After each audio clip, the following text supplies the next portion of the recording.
Compulsory ആയിട്ട് പറയുന്ന മറ്റൊരു പ്രൊട്ടക്ഷൻ പ്ലാനാണ് ലൈഫ് പ്രൊട്ടക്ഷൻ.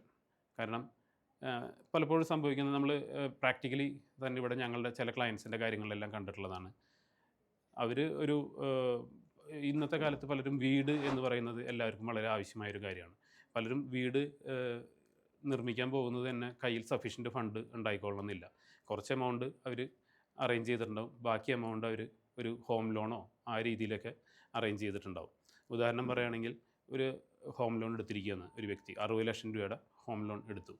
അപ്പോൾ അയാൾ അതിൻ്റെ EMI അടച്ചു പോകുന്നു. കാര്യങ്ങളെല്ലാം ഇതായിക്കൊണ്ട് പോകുന്നു. ഈ പറഞ്ഞ വ്യക്തിക്ക് എന്തെങ്കിലും സംഭവിച്ചു കഴിഞ്ഞാൽ ഈ 60,00,000 ബാധ്യത ആ വ്യക്തിയുടെ ഫാമിലിക്കോ അല്ലെങ്കിൽ ലൗഡ് വൺസിനോ ഡിപ്പെൻഡൻസിനോ വരികയാണ്. ആ വീട് പണി കഴിഞ്ഞ് അവർ താമസമൊക്കെ തുടങ്ങി സന്തോഷത്തോടെ താമസിച്ച് തുടങ്ങി ഇത് പോകുന്ന ടൈമിലായിരിക്കാം ചിലപ്പോൾ എന്തെങ്കിലും ആപത്ത് വരുന്നത്.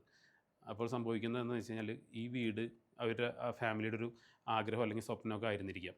ഇത് ചിലപ്പോൾ അന്ന് ഈ വ്യക്തിനെ മാത്രമാണ് ഫിനാൻഷ്യലി കംപ്ലീറ്റ്ലി ഡിപ്പെൻഡൻ്റ് എന്നുണ്ടെങ്കിൽ ഈ വ്യക്തിയുടെ അഭാവത്തിൽ ഇതിനേക്കുള്ള എമൗണ്ട് അടയ്ക്കുന്നത് EMI അടയ്ക്കുന്നത് നടക്കാതെ വരും. അപ്പോൾ ഇവർക്ക് ഈ വീട് അല്ലെങ്കിൽ ഈ ഒരു ലോൺ എമൗണ്ട് എന്ന് പറയുന്നത് വലിയൊരു ബാധ്യതയായിട്ട് അവിടെ നിൽക്കും.